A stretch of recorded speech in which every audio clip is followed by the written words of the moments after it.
સુરત શહેરમાં ભારે વરસાદ બાદ અનેક વિસ્તારોમાં ખાડીપુર જેવી સ્થિતિ સર્જાઈ છે। આ મુદ્દે પૂર્વ ધારાસભ્ય કુમાર કાનાણીએ સુરત મહાનગરપાલિકા ઉપર આકરા પ્રહારો કર્યા છે।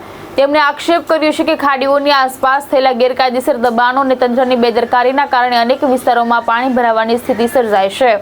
સુરત શહેરમાં પડેલા ભારે વરસાદ બાદ અનેક વિસ્તારોમાં ખાડીનું પાણી આસપાસના વિસ્તારોમાં ફરી વળતા લોકો મુશ્કેલીમાં મુકાયા હતા। નીચાણવાળા વિસ્તારોમાં પાણી ભરાવાના કારણે જનજીવન પ્રભાવિત થયું હતું। આ સમગ્ર મામલે પૂર્વ ધારાસભ્ય કુમાર કાનાણીએ સુરત મહાનગરપાલિકા અને તંત્રની કામગીરી ઉપર સવાલો ઉઠાવ્યા છે।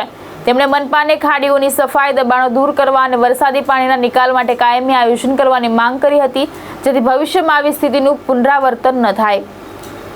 જે રીતે સુરત શહેરની અંદર અતિ ભારે વરસાદ થયો છે અને સુરત જિલ્લામાં ઉપરવાસમાં પણ વરસાદને કારણે ખૂબ ગંભીર સમસ્યાઓ ઊભી થઈ છે અને ખાસ કરીને ખાડીપુર જે આવ્યું છે એ ખાડીપુરને કારણે લાખો લોકો હેરાન પરેશાન થયા છે। લોકોના ઘરમાં પાણી ઘૂસી ગયા છે।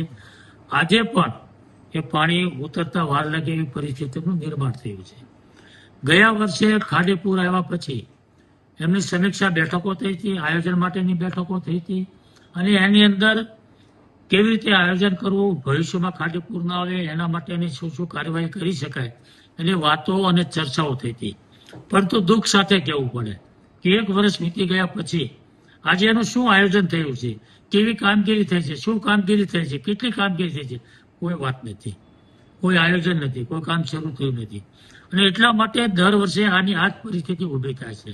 એટલે હું ચોક્કસપણે માનું છું કે વહીવટી તંત્રે, કમિશનર અને ટીમે આ ખાડીપુરની સમસ્યા કાયમી ધોરણે એનો ઉકેલ આવે અને આ સુરત શહેરને ખાડીપુરની બાંધમાંથી મુક્ત થાય એના માટેનું નક્કર આયોજન કરવું જોઈએ।